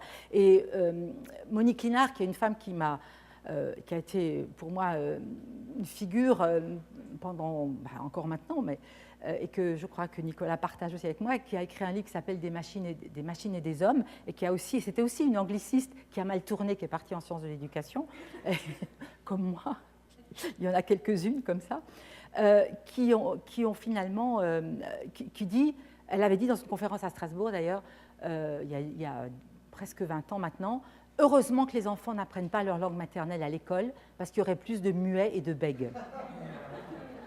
Donc, c'est une critique quand même aussi de comment l'école peut parfois justement s'approprier cet acte d'apprentissage et le verrouiller. Enfin, on pourra en discuter, c'est un peu provocateur, mais enfin, c'est pas mal. Donc, on est dans ce concept de biologique d'une pulsion d'apprentissage de survie, apprendre c'est survivre, et les langues en sont un bel exemple, parce qu'il y a des moments, je pense que les gens de l'immigration, ils sont aussi dans cette pulsion, s'ils n'apprennent pas les langues, ils ne s'intègrent pas, ils ne trouvent pas de boulot, etc. Le concept éducatif, ça, c'est quelque chose qui est extrêmement important, qui est dans toutes les lois d'orientation de tous les gouvernements, etc. C'est former des citoyens autonomes qui pensent par eux-mêmes. Alors, j'ai mis la littératie entre parenthèses parce que c'est un mot qu'on n'utilise pas en français pour l'instant. Disons, c'est pas courant, mais j'ai lu un rapport canadien, justement, du ministère, et j'ai trouvé ça très intéressant, et je me suis dit, mais finalement, c'est un peu cette idée-là, quoi. C'est de former des gens qui aient assez de prise de distance, qui aient assez de recul et d'esprit critique au sens positif du terme, pour devenir indépendants intellectuellement, comme citoyens, et pouvoir penser par eux-mêmes. Et puis en pédagogie, alors on entend souvent le mot autonomie en pédagogie, mais là ce sont effectivement des dispositifs qui sont conçus dans cette perspective, mais là il faut bien regarder aussi ce qu'on y met, parce que le soyez autonome, je reviens dans 20 minutes, c'est quelque chose aussi qu'on entend parfois dans les classes et tout. Bon, alors ça, c'est pas vraiment de l'autonomie. Ça, c'est l'autonomie d'une voiture qui peut faire 100 km avec tant d'essence. Bon, d'accord. Mais l'autonomie en tant que concept philosophique, c'est vraiment quelque chose qui est à développer. Alors, ça, si vous voulez, c'est le principe philosophique, c'est la structure, c'est la pensée qui structure les dispositifs. Et on passe ensuite à cette idée d'auto-formation qui s'emboîte dans l'autonomie, puisque l'auto-formation, ça va être la mise en œuvre dans le dispositif d'outils, de postures d'enseignants et d'étudiants qui va faire que les étudiants apprennent en se développant. Alors, là aussi, il y a beaucoup de paradoxes et beaucoup de questions parfois un petit peu contradictoires. Je voulais rappeler que l'auto-formation s'origine dans la formation des adultes.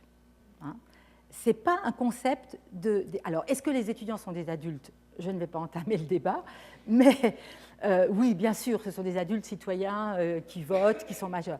Mais en tant que personnes ils sont entre deux, quoi. Ils sont entre la vie scolaire et la vie professionnelle, alors que ce qui est caractéristique de l'andragogie, qui est un terme qui nous vient du Québec et qu'on aime beaucoup, l'andragogie, c'est aussi les adultes qui ont un projet professionnel. Ils apprennent leur motivation, leur motivation intrinsèque, extrinsèque, c'est de pouvoir faire quelque chose, d'avoir un but. Avec les étudiants, c'est vrai que ce n'est pas toujours aussi clair et aussi évident. Ils travaillent aussi plus sous la férule de l'obligation, des notes, des examens, etc. Donc, c'est d'abord un fait social. Et je me réfère à Dumasdier, donc, qui déjà en 1936 avait travaillé avec des ouvriers, des mouvements d'éducation populaire, parce qu'il avait remarqué, et il a développé ça avec des programmes d'entraînement mental, etc., parce qu'il avait remarqué que finalement les gens, ils se forment entre eux. C'est naturel, là aussi dans la pulsion. Quand on ne va pas à l'école, ou qu'on n'a pas le temps, ou qu'on n'a pas d'argent, on se débrouille pour faire de l'éducation mutuelle, etc. On a aussi comme référence, moi j'ai comme référence aussi Nicole Anne Tremblay, bien sûr, célèbre québécoise, qui a travaillé beaucoup sur l'auto-formation, qui a écrit un livre en 2003 là, qui est vraiment fondateur, et qui, elle, a remarqué aussi et a travaillé sur les comportements de ce qu'on appelle les autodidactes. Les autodidactes étant ceux qui ne travaillent pas en institution.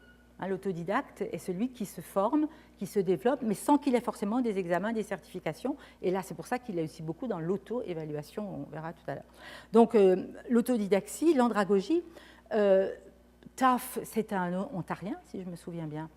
Et je crois qu'il a écrit, je m'étais noté ça, il a fait sa thèse en Ontario en 1967, et le titre de sa thèse, c'était « Learning without a teacher ». Donc, il était aussi dans cette mouvance de l'éducation des adultes. Et puis, Knowles aux États-Unis, qui a également fondé ces mouvements alors, avec aussi des valeurs là, américaines, états-uniennes du self-made man, de la valeur de la personne autonome qui se débrouille. Bon, si on regarde le domaine des langues, je fais référence là à Henri Olek, donc CRAPEL de Nancy, CRAPEL, Centre de recherche et d'application pour l'apprentissage, pour l'enseignement des langues, qui ensuite a fait tous ces travaux d'auto-formation qui ont été diffusés par le Conseil de l'Europe par la suite, où là, c'est pareil, il travaillait avec des adultes aussi. C'était son champ, était l'éducation des adultes. Alors, d'autres apports qui apparaissent déjà dans les travaux de Nicole Tremblay, c'est Spear et Mocker, qui ont travaillé, qui ont découvert que ce qui était déterminant dans l'apprentissage en auto-formation, en autodidactie, c'est l'importance du contexte. Et ce qu'ils ont appelé les circonstances. Alors, je ne sais pas comment le dire, parce qu'en anglais, c'est organizing circumstances, mais je ne sais pas s'il faut dire en français organisatrice, organisante, enfin, ce n'est pas beau de toute façon. Mais l'idée est intéressante, c'est que, et là, moi, on l'a vu, j'ai une collègue qui a fait une thèse là-dessus, qui a observé des étudiants qui travaillait dans les centres de ressources, et elle s'est rendue compte, effectivement, qu'un étudiant, ça ne planifie pas son apprentissage. Ça, c'est un truc de prof, quoi, de mettre des objectifs, des ressources, etc. Ils ont des idées, ils ont des fiches, ils ont une fiche qui laisse au centre ça, mais parfois, ils font quelque chose qui, eux-mêmes, ne s'y attendaient pas, parce que, hop, il y a quelque chose qui se passe, ils rencontrent un collègue, ils voient une revue, ils voient un jeu, ils voient quelque chose, et ils font des choses qui leur permettent d'apprendre, qui leur permettent de progresser, parce qu'ils sont sensibles à l'environnement. Et bon, dans les théories constructivistes, l'apprentissage, c'est l'interaction constante avec l'environnement. Et plus l'environnement est riche de stimulation et de ressources, plus l'apprentissage va pouvoir se développer. Donc, il y a aussi ce côté-là. Moi je sais, on a passé des heures et des heures à faire des fiches qu'on donnait aux étudiants, écrivez vos objectifs, ça ne marche pas. Ça ne marche pas. Non, ce n'est pas leur façon de faire. Alors, après, qu'est-ce qu'on fait? Est-ce qu'on force? Est-ce qu'on laisse faire? Et moi, je dis, ce qu'on fait, c'est qu'on discute. On discute avec eux de pourquoi ils ont fait ça comme ça. Et quand on discute avec eux, c'est là qu'on est dans la métacognition. Parce que ma collègue qui a fait cette thèse, elle avait observé les étudiants, et ensuite, elle a fait avec eux des entretiens pour discuter de ce qu'elle avait vu. Et pendant qu'elle discutait avec eux, on voyait les étudiants qui disaient « Ah ouais, « Ah, mais je fais ça, ah, mais tiens, ah, mais j'aurais pu faire autrement ». Et là, on a découvert que c'était un outil, cette façon de faire parler les gens sur ce qu'ils font après les avoir filmés ou observés, c'est un outil puissant de métacognition qui déclenche justement cette pulsion de comprendre comment on travaille et de voir comment on peut faire. Et ça, c'est vraiment intéressant. Et je pense que c'est un outil très intéressant, ça, pour la formation des enseignants aussi. Mais après, c'est encore un autre débat. Donc, l'importance du contexte. Alors aussi, l'importance du sujet apprenant. Hein, et ça, tous ces dispositifs remettent le sujet dans sa puissance. Hein. Vous parliez de empowerment hier. J'ai vu aussi là qu'il y avait engagement. Hein, c'est vraiment remettre le sujet dans ses responsabilités et sa prise de pouvoir possible. Hein. Possible prise de pouvoir, mais ça veut dire qu'il faut en lâcher un peu du côté des enseignants, ce qui n'est pas non plus complètement évident. L'importance du sujet, alors là on est dans les histoires de vie, le rapport aux langues. Moi je disais que j'aime beaucoup la biographie langagière parce que je l'ai faite dans différents endroits du monde avec des publics complètement différents et ça donne toujours le même type de résultat où les gens prennent conscience finalement de choses qu'ils savent faire mais qu'ils ont oubliées ou qui sont dévalorisés par les systèmes éducatifs, parce que ce n'est pas des notes, ce n'est pas des examens. Et tout d'un coup, il y a un aspect positif. Et quand on le fait en groupe, les gens échangent, discutent, échangent leurs expériences. Et je voudrais revenir à ce qui s'est passé hier, qui m'a beaucoup frappée. C'est qu'hier, je crois qu'on a tous été très touchés, très émus, parce que j'ai entendu des réflexions après, sur, d'une part, la table ronde avec les témoignages des enseignants qui parlaient de leur histoire de vie, finalement. Et puis du monsieur dont je n'ai pas retenu le nom, mais je vois très bien qui c'est, je le reconnaîtrai partout maintenant, Lucier, c'est ça, qui nous a raconté aussi à la conférence son parcours. Et on voit bien qu'on est très touché par ces démarches où on est dans le rapport aux langues, le rapport au monde. Forcément, le rapport aux langues, c'est le rapport au monde. Notre langue maternelle, c'est ce qui nous a construits. Et quand on apprend une autre langue, eh ben, ça vient en conflit pratiquement avec notre construction de la langue maternelle. Et dans le bilinguisme, c'est important aussi. On voit bien qu'il y a toujours aussi une langue, un domaine où on est mieux dans une langue que dans l'autre, hein, parce que ça appelle à cette construction vraiment profonde. Donc là aussi, le développement de l'autonomie passe aussi par des moments où on peut parler de son expérience, se référer à son expérience. Alors ça peut être les journaux de bord, ça peut être les entretiens conseils, ça peut être des groupes de discussion. Là, je n'ai pas du tout insisté sur les différentes formes. Autre point de l'auto-formation, c'est l'agentivité, hein, qui a aussi été reconnue aux adultes, en particulier par les travaux de Bandura, d'auto-efficacité. Est-ce qu'on accorde, alors c'est une question que je pose, est-ce qu'on accorde cette notion d'agentivité à nos étudiants, finalement? Quelle part d'agentivité est-ce qu'on leur reconnaît, hein? Voilà, bon, on peut en discuter tout à l'heure si vous voulez. Et puis, quelque chose qui se développe énormément en ce moment, hein, c'est les apprentissages informels, hein, avec mes collègues strasbourgeois, Socket et Toffoli, qui travaillent beaucoup là-dessus. Et en ce moment, je co-dirige une thèse justement avec Jeff Socket, qui est faite par une jeune américaine, qui travaille sur qu'est-ce qu'ils apprennent, nos étudiants, en regardant les séries américaines. Hein. Parce qu'on a fait des sondages, il y en a qui en font 20 à 30 heures par semaine. Hein. Ah oui, c'est vraiment massif, hein, l'exposition à la langue par la série, etc. Et donc, ils apprennent des choses, ils absorbent, ils apprennent. On n'a pas prise là-dessus. Hein. Et comment faire pour recueillir, alors c'est tout le travail de la thèse, recueillir des données en leur faisant produire de l'écrit en particulier, pour voir comment dans l'écrit se retraduit les structures et ce qui a été appris. Alors, moi, je parle de l'anglais parce que c'est vrai, mais je pense que pour des gens qui font du français, c'est pareil. Hein, s'ils regardent, alors, il y a moins de séries françaises intéressantes que de séries américaines pour des jeunes, je suppose. Mais enfin, ça se discute peut-être aussi. Hein. Voilà. Donc,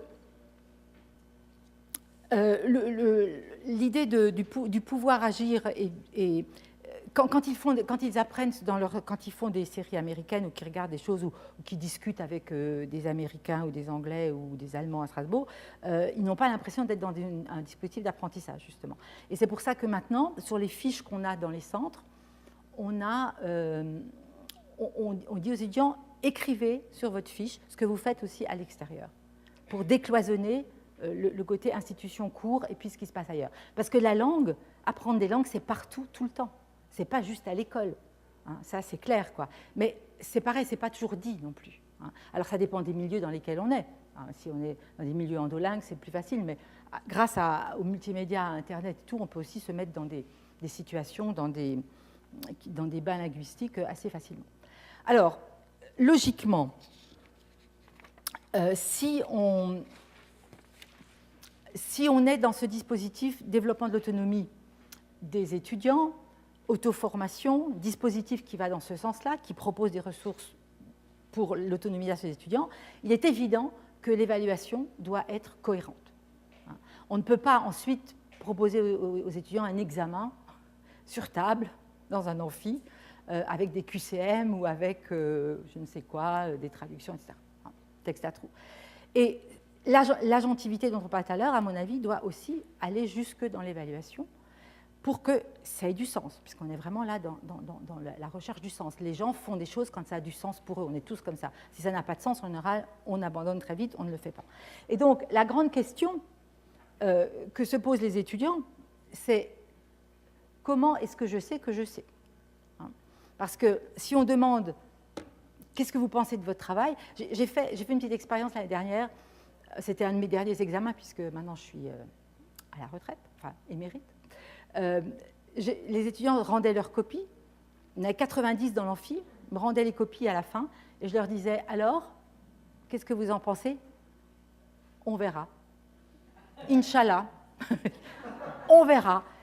85 sur les 90 m'ont dit on verra. Alors ça, c'est peut-être très français, hein, mais alors c'est l'idée de on donne au prof ce qu'on a fait, mais nous, on n'est plus responsable de rien. Maintenant, c'est le prof. Hein. C'est lui qui va décider, qui va... Et ça, c'est inquiétant, hein, parce que l'idée de se dire, justement, comment j'ai... Alors, je suis sûre que si je les avais pris un par un, avec une discussion d'un quart d'heure, 20 minutes, j'aurais pu aller avec eux un peu plus au fond des choses. Mais ce qui m'a frappé, c'est cette première réaction, comme ça, on verra. Bon. Donc, la question, c'est s'auto-évaluer, c'est déjà se poser la question de comment je sais que je sais, quels critères je vais trouver, qu'est-ce que je vais prendre comme preuve, comme expérience, pour dire, eh ben, maintenant, je peux dire que je sais faire ça, ou j'ai compris ça, etc. Donc, c'est une grande question, parce que dans le système scolaire français, en tout cas, cette question ne se pose jamais, parce que c'est l'enseignant qui dit, tu as 15, tu as 3, tu as 2, t'es bon, t'es pas bon, c'est bien, c'est pas bien, on colle ça dans son cartable, on s'en va, et c'est terminé. Donc là, cette idée de se trouver des critères est une idée qui va justement dans ce sens du développement. Réflexivité, métacognition, on l'a revu hier, on revient toujours à la même chose. C'est un entraînement aussi, parce que la première fois, évidemment, les gens vous disent, non mais... Et alors justement, ce que je voulais dire aussi à propos de l'auto-évaluation, c'est que quand les premières années, on faisait au premier semestre des examens qui nous semblaient cohérents, mais des entretiens dans la langue cible, etc. Et on s'est rendu compte finalement qu'il fallait qu'on revoie notre copie, parce que les étudiants qui arrivaient dans ces centres et qui sortaient d'une scolarité normale hein, de ces temps, ils étaient complètement déroutés, complètement perdus. Et on a été amené à leur proposer comme évaluation de nous faire un dossier qui montrait comment ils s'étaient approprié le dispositif. C'est-à-dire comment est-ce qu'ils avaient géré cette nouveauté, comment ils avaient découvert des choses, utilisé des ressources, et comment ils s'étaient appropriés. Et l'entretien, ils le font dans la langue cible, mais la langue n'a pas beaucoup d'importance, on va dire. C'est aussi une façon, un diagnostic, hein, mais c'est surtout sur ça. Et après, ils travaillent sur des projets, ils travaillent en groupe, enfin, l'évaluation se modifie de semestre en semestre. Il y a un moment aussi où elle est plus en corrélation avec les disciplines de spécialité, etc. Mais donc ça, c'est quand même quelque chose qui est très important de travailler avec eux, de les habituer à s'auto-évaluer. Et forcément aussi, après, alors quand ils s'auto-évaluent, ils peuvent aussi ensuite négocier avec l'enseignant, hein, parce qu'il y a un dialogue de discussion, voir s'ils sont d'accord. Et là aussi, j'avais fait des expériences avec des étudiants de sciences de l'éducation. On leur avait demandé vraiment de trouver des critères pour s'évaluer à la fin du semestre et puis de se mettre des notes. Et on avait remarqué, ce qui a été montré dans d'autres travaux aussi, que, alors ça va à la fois pas vous étonner et vous faire sourire, que les filles dans l'ensemble ont tendance à se sous-évaluer et les garçons à se surévaluer. Bon. Mais on ne fera pas de commentaires. Hein. Voilà.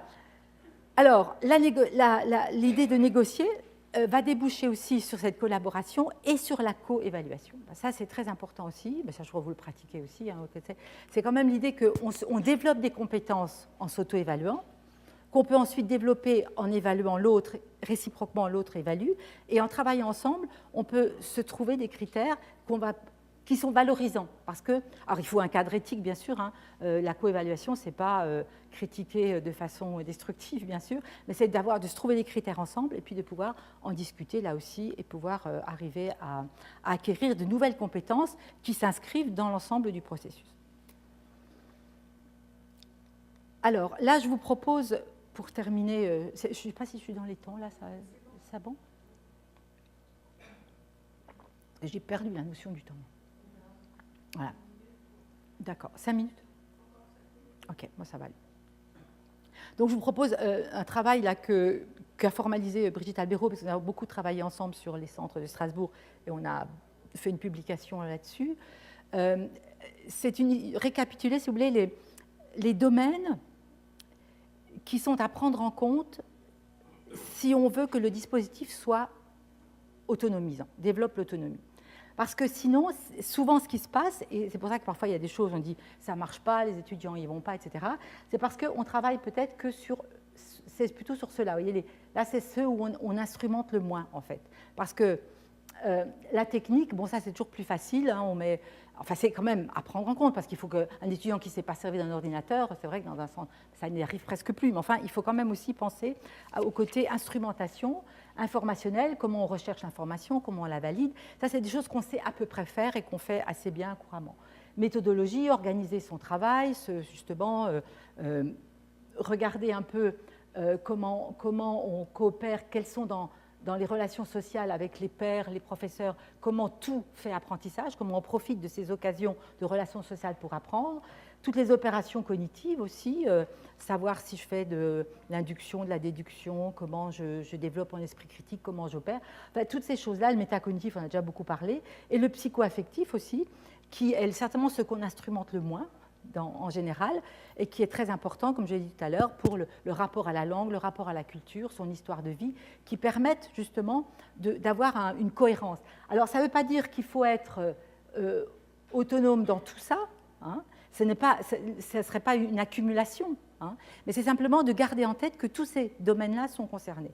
Et que si on en oublie un ou l'autre, on va avoir un dispositif qui dysfonctionne. Parce qu'on n'aura pas peut-être pensé à tel ou tel aspect qui est très important.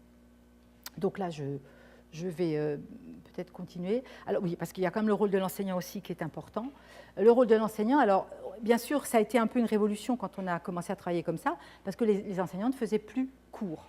Hein. Et vous savez que c'est une question importante que je pose aussi à l'Assemblée. Pourquoi est-ce qu'on est enseignant, en fait ? Qu'est-ce qu'on cherche quand on est enseignant? Qu'est-ce qu'on veut être? Et quand on recrute des nouveaux enseignants pour les centres, j'essaie de leur dire, allez voir comment les gens travaillent dans les centres, parce que si vous êtes enseignant parce que vous êtes la star, hein, comme on est ici, la vedette sur scène, on vous dit vous êtes magnifique, on vous applaudit et tout, pour l'ego c'est super. Si c'est comme ça qu'on voit le métier, il ne faut pas travailler dans les centres de ressources comme ça. Parce que là, on est plutôt dans les coulisses de l'exploit. Hein. On est plus dans l'ombre, dans les coulisses. La star, c'est l'apprenant. C'est lui qui est sur scène et c'est lui qui fait le travail et qui est enfin, j'aime pas dire au centre parce que ça a été tellement galvaudé comme expression, mais enfin, c'est ça l'idée. Donc, l'enseignant, il est là et leur présence est capitale. Hein. Moi, je ne connais pas de centre où il y a... enfin, les centres qui ne marchent pas, en général, c'est ceux où il n'y a pas d'enseignant. Je vais être un peu radicale, mais c'est quand même une des causes aussi du dysfonctionnement parfois. Donc, il a, vous voyez là, un rôle, vous voyez, il n'enseigne pas, quoi, en fait, au sens... Encore que si on prend l'étymologie d'enseigner, insignare en latin, c'est faire signe. Hein. C'est-à-dire que l'enseignant, c'est celui qui va montrer, hein, qui va faire signe, c'est pas celui qui va professer. Professer, c'est autre chose. Hein. Il va accompagner, il va montrer, il va indiquer. Hein, le chemin, il va être là comme le guide en montagne, des choses comme ça. Donc, accompagner, guider, parce que là aussi, vous avez certainement remarqué dans la littérature que chaque fois qu'on parle d'auto-formation ou d'autonomie, on va rajouter guider, semi-guider, accompagner, etc., parce qu'on n'est pas à l'aise avec cette notion. Donc, on a envie de lui rajouter quelque chose, ou enfin, qu'est-ce que c'est qu'une autonomie semi-guidée? Enfin, franchement, bon, pas... Bref... pas être trop critique, mais quand même. Donc, il accompagne le processus, il est là. référent linguistique et culturel, bon, ça c'est évident. Il a aussi un rôle de trouver, créer les ressources, mais ça aussi, maintenant, de plus en plus, les étudiants nous apportent des ressources et nous indiquent des ressources, et ça c'est extraordinaire, quoi. Parce que dans leur matière, dans leur discipline, ils trouvent des choses. Alors, j'ai oublié de dire aussi que nous, dans les étudiants avancés, nous avons des luxembourgeois. Vous savez que le Luxembourg est tout près de Strasbourg, et qu'au Luxembourg, tout le monde est trilingue. Hein, allemand, français, luxembourgeois. Les deux langues nationales officielles, c'est l'allemand et le français. Le luxembourgeois est la langue d'usage. Et maintenant, ils ont une grande immigration portugaise aussi, et le portugais prend une place aussi très importante. Alors, je travaille avec des lycées luxembourgeois, et quand il n'y a pas d'université au-delà du premier cycle à Luxembourg, donc les étudiants viennent beaucoup à Strasbourg et ailleurs. Et là aussi, nous, on les a utilisés, entre guillemets, comme ils sont très avancés, mais qu'il faut aussi qu'ils valident des UE et puis qu'ils entretiennent aussi quelque part leur potentiel, ils font du travail qu'on récupère ensuite dans le centre. C'est-à-dire qu'ils peuvent faire des dossiers, ils peuvent animer des ateliers, c'est-à-dire ils sont validés sur des tâches très différentes des autres étudiants. Donc parce que justement, toutes les activités qu'on a vues hier, par exemple, dans les différents ateliers, on peut les intégrer dans un dispositif comme ça. On peut tout faire. Hein. On fait beaucoup d'ateliers, justement. Alors, ça peut être de la littérature, du théâtre, la grammaire. Il y a toujours des fans de grammaire quand même. On peut faire des ateliers de conversation sur du cinéma. Enfin bon, on pourrait faire tout ce que vous avez pu nous montrer. On peut l'intégrer parce qu'il y a une grande liberté une fois qu'on a le dispositif. Donc voilà. Bon, il assure bien sûr le suivi et l'évaluation. Mince, je n'ai pas fait le... Ah oui. Ouais.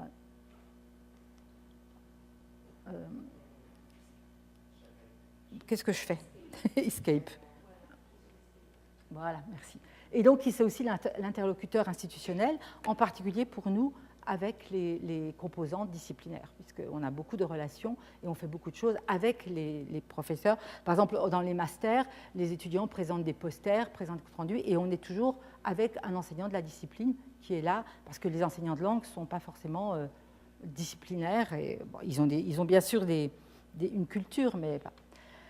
Alors là, j'ai deux citations. Alors la deuxième, je suis désolée, j'ai perdu un bout, j'ai perdu l'auteur. Je ne l'ai pas retrouvé sur Internet. Je suis pas très... Pourtant, j'ai quand même bien cherché. J'ai demandé même à une collègue. Mais je l'ai gardée quand même parce que je trouve qu'elle est subtile et qu'elle démontre bien ce que c'est. Donc, je vous laisse. L'autonomie de l'apprenant, ce n'est donc pas son abandon. Hein, ce n'est pas pas mettre les gens devant des ordis, surtout pas. Hein. C'est au contraire l'action de lui fournir les conditions optimales d'atteinte de son but. D'accord ? Et il ne s'agit pas de former des individus qui n'aient plus besoin d'aide. Là aussi, ce n'est pas non, débrouille-toi. Mais de former des étudiants qui progressivement décident seuls de l'aide dont ils ont besoin. Ça, c'est le top. C'est le fin du fin. C'est-à-dire là, une fois qu'ils savent eux-mêmes, ils sont assez autonomes pour s'autogérer et pour dire « là, j'aurais besoin de ça, est-ce que vous pouvez m'aider pour ça ? Là, je voudrais faire ça, etc. » Donc, c'est tout un développement qui prend bien sûr du temps et qui ne se fait pas comme ça. Là, j'avais quelques photos justement... ça, c'est ma collègue Peggy Candace, qui, elle, a fait cette thèse justement sur l'observation des étudiants.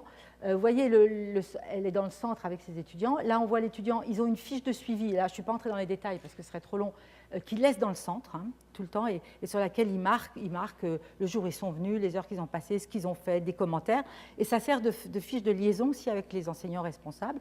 Et on peut savoir à chaque minute qui a fait quoi, combien de temps il a travaillé, etc. C'est du flicage extraordinaire. Mais ce n'est pas pour ça. C'est pas pour ça que c'est fait. C'est fait pour garder, bien sûr, une trace.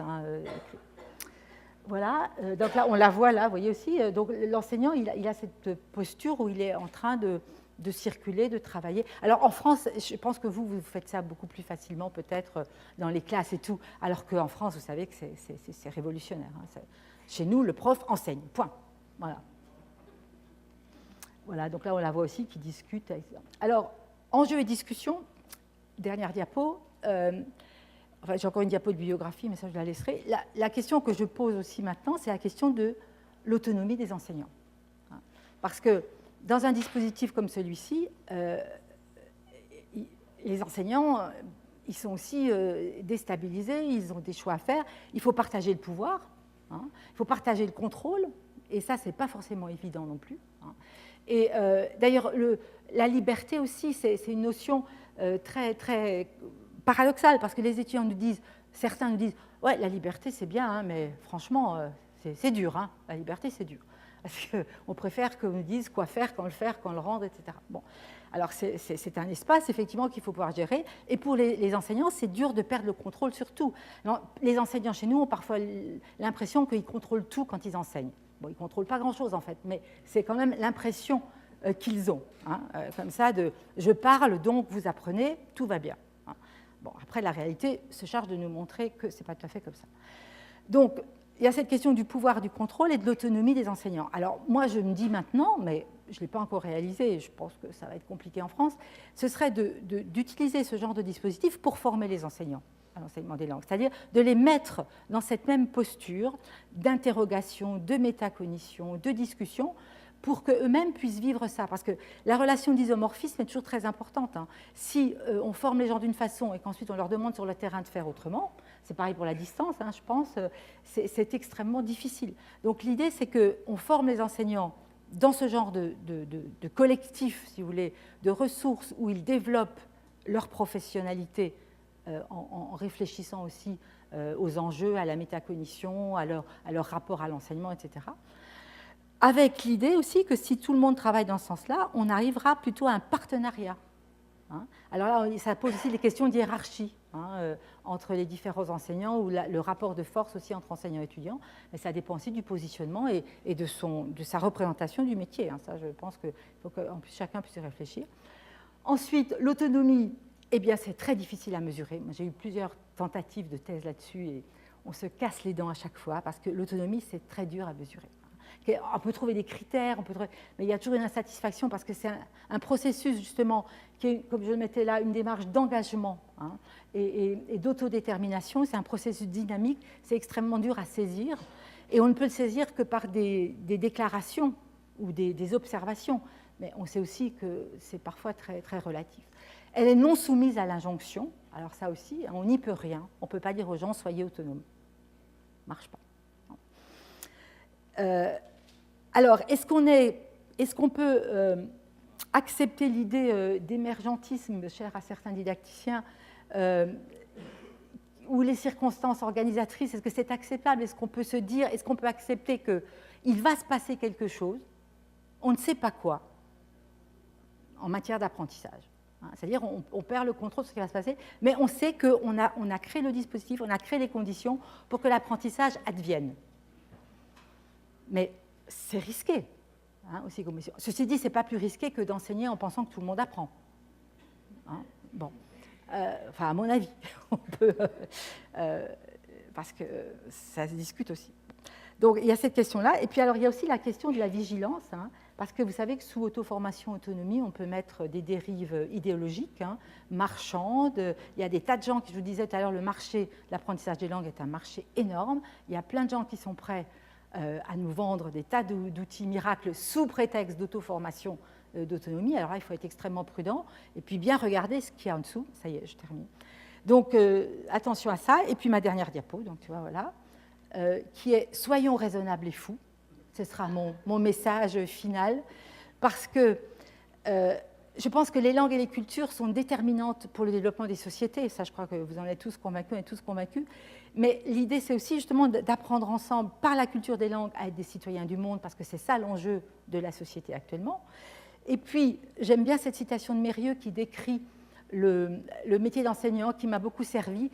On est toujours tendu entre la nostalgie du merveilleux et la tolérance de la médiocrité. C'est-à-dire qu'on a les pieds dans la glaise, hein, dans les sabots. Parfois, il y a des jours où, hein, bon, voilà, c'est Dieu. Mais on ne perd pas de vue le merveilleux que peut être l'éducation et l'apprentissage des langues en particulier. Donc c'est pour ça que je nous souhaite bon vent pour la suite de l'aventure. Merci.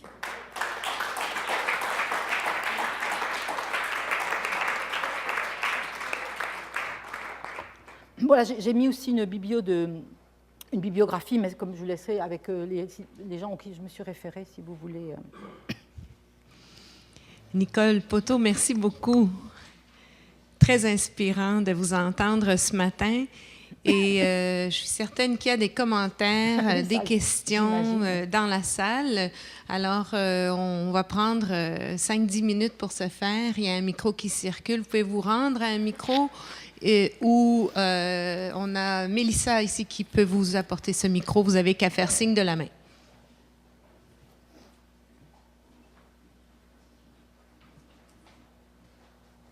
Il y en a une là-bas. Ah oui, d'accord. Ah oui. Alors, merci beaucoup, Madame Poteau. C'était vraiment doux de vous entendre parce que, oui, à tous les sens, théorique, pratique, tout ça. Et puis, moi, j'ai une question spécifiquement. Quand vous avez ouvert ces centres de langue-là, les professeurs qui ont intégré, qui ont accompagné les étudiants, est-ce qu'ils ont suivi de la formation? Comment c'est passé au niveau des formateurs? Bon, vous avez dit, c'est sûr que c'est un décalage au niveau de posture, tout ça, mais est-ce qu'il y a eu de la formation, ou etc.? Alors, c'est vrai qu'on a fait avec les gens qui étaient là, au début. Hein. Donc, on a monté les 7 centres progressivement. Hein, ça a duré 5 ans. Donc, et au début, on avait juste un chariot d'hôpital qu'on avait récupéré. On avait mis les ressources. On avait ouvert les salles et on a expérimenté avec ça, quoi. On a commencé comme ça. Donc, pour aussi tester un petit peu, parce que c'était des idées, est-ce que ça allait marcher. Les enseignants qui étaient là, évidemment, il y a eu des réactions extrêmement négatives, qui se sentaient complètement, justement, dépossédés de leur rôle, etc. Alors, on a fait de la formation, mais là aussi, on s'est rendu compte que la formation, de faire un module de formation avant de travailler dans le centre, ça ne marchait pas. Parce que c'est un travail, et je reviens à ce que je disais tout à l'heure, sur comment mettre les enseignants dans cette dynamique aussi. C'est-à-dire que c'est d'aller sur le terrain avec eux et de travailler en tandem, là aussi, d'accompagner quelqu'un qui débute dans le centre par quelqu'un qui est déjà dans le centre et qui est convaincu, et de travailler dans le temps. Parce que je ne l'ai pas dit, mais il y a tellement de choses à dire, que la dimension temporelle est aussi très importante pour tout le monde. Nous sommes des humains inscrits dans le temps, et on ne va pas changer les choses comme ça d'un claquement de doigts. Donc c'est aussi d'accompagner. Alors on faisait des séminaires, des lectures, des ouvrages de référence, des petits textes, des choses comme ça, jusqu'à ce que les gens se disent « je suis prêt » à y aller tout seul. Encore qu'ils ne sont jamais seuls, parce qu'ils sont souvent à plusieurs. Mais enfin, après, il y a quand même chacun son travail. Et je me suis rendu compte d'une chose, c'est que les gens adhèrent au dispositif quand ils y trouvent des réponses à des questions qu'ils se posaient et auxquelles ils n'avaient pas encore eu de réponse. Un exemple tout bête, c'est l'assiduité. Quand on a commencé les cours de langue, je vous ai dit groupe de niveau, etc., en septembre, 30 étudiants par groupe, à Noël, 10, quand tout va bien. Bon. Mais chez nous, vous savez, c'est un peu... Donc là aussi, pourquoi ça ne marche pas, pourquoi ils ne viennent pas, etc. Donc c'est des questions aussi qui travaillent aussi l'enseignant. Alors il peut se dire, bon, ils sont nuls, le niveau baisse, etc. OK, mais ça ne règle rien, quoi. C'est aussi de se dire, qu'est-ce que j'apporte maintenant, ou quelles réponses je trouve qui font que moi, je peux me développer aussi. Parce que là, on essaie dans le développement. Donc ça, c'était quelque chose qui fonctionnait bien. Il y en a encore, là, heureusement, ils partent à la retraite là maintenant.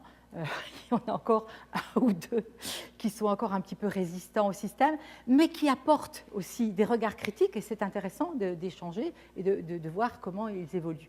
Et alors, après, évidemment, c'est dans le recrutement, parce qu'à l'époque, quand j'étais chargée de mission, on m'avait donné 10 postes.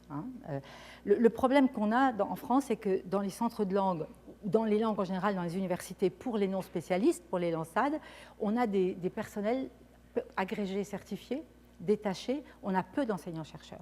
Les enseignants-chercheurs, ils sont chez les spécialistes. Donc là, il y a des gens qui ont fait des thèses et qui ont progressé, mais ce n'est pas la majorité. Ils ont un double service qu'un professeur ou qu'un maître de conférence, et donc c'est moins facile pour eux. Mais j'ai toujours réussi, depuis 20 ans maintenant, et on en fait encore un cette année, de faire des séminaires au mois de juin et de faire des séminaires dans l'année qui permettent justement de partager, de discuter. On fait venir des gens d'ailleurs, etc. Et dans le recrutement, après, on a fait très attention. Et on a privilégié des recrutements de gens qui avaient des profils très atypiques, justement. Alors, je vais dire du mal de l'éducation française, mais on évitait quand même les professeurs agrégés de lycée qui voulaient venir finir leur jour tranquille à l'université parce qu'il y a moins de travail, soi-disant, ce qui n'est pas vrai.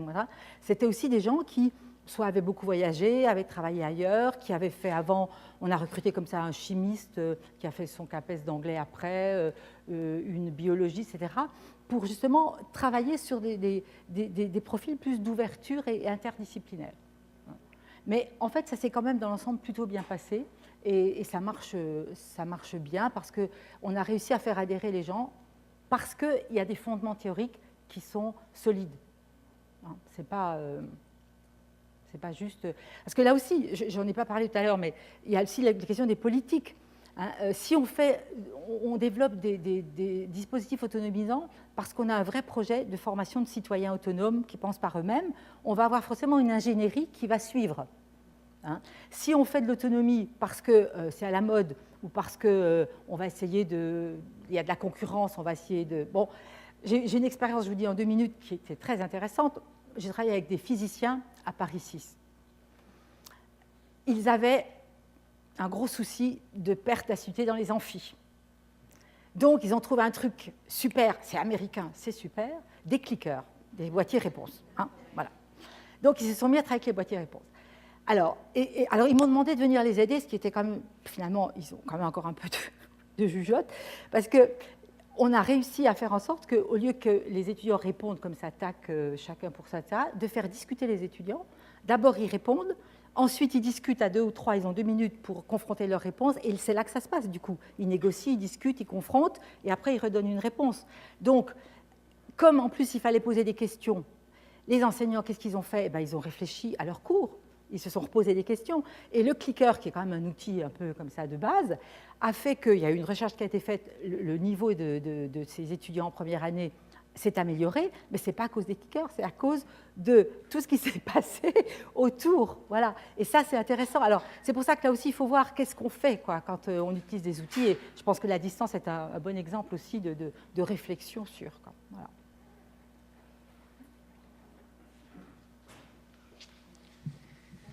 Merci beaucoup pour nous avoir inspirés, Madame Poteau. Une question, avez-vous suivi une cohorte d'étudiants pour connaître un peu leur capacité d'insertion dans un milieu quelconque? J'ai fait un projet il y a 2 ans, mais qui n'a pas été financé jusqu'à maintenant et que je pense ressortir. L'idée, c'était de faire un suivi de cohorte sur 3 ans, sur des années de licence, parce que ce que je n'ai pas dit non plus, c'est qu'on leur propose une certification nationale au 5e semestre de la licence, qui s'appelle le CLES, bon, qui est un scénario. C'est intéressant parce qu'on évalue aussi la production. On évalue la compréhension et la production en scénario, hein, donc quelque chose qui a un peu de sens quand même. Et on voit l'évolution, si vous voulez, aussi des résultats. Qui ne sont pas terribles, hein. Ça progresse d'année en année, mais ce n'est pas terrible. Et on voit aussi que c'est dans les filières où il y a un tri d'étudiants que c'est ceux-là qui réussissent le mieux. Par exemple, en médecine, le taux de réussite est à 60%. En sciences d'éducation, où on prend tout le monde en 3e année, on est à 25%. Hein. Alors là aussi, vous voyez, mais sur les performances, mais certification. Après, ce qu'on peut dire quand même, c'est qu'on voit, nous on les suit parce qu'on y est, mais il n'y a pas de recherche, disons, patentée là-dessus. On voit qu'à partir de la 2e année, ils sont vraiment à l'aise dans les centres. Et en master, on n'a presque plus besoin d'encadrement. L'encadrement aussi est plus fort au début, et pour ceux qui en ont besoin. Hein, ils arrivent à travailler de façon complètement autonome. Et on le voit aussi avec les étrangers, puisqu'on a du FLE, hein, on a 25% d'étudiants étrangers à Strasbourg. En FLE, on voit bien selon les cultures, hein, les Finlandais, alors ils sont là-dedans comme des poissons dans l'eau. Les Chinois, je ne vous dis pas. Hein, c'est extrêmement dur de les faire travailler comme ça. Donc, on voit sur le terrain comment ce développement d'une responsabilisation, on va dire, je ne vais pas utiliser autonomie, c'est peut-être présomptueux, mais d'une responsabilisation, d'une prise de pouvoir sur l'apprentissage se fait quand même assez facilement. Et beaucoup d'étudiants nous disent « Ah ben si on avait eu ça au lycée, on serait moins mauvais en langue. Hein » Ils se rendent compte aussi qu'il y a quelque chose là de... Fini ? Merci. Merci beaucoup. Merci à vous.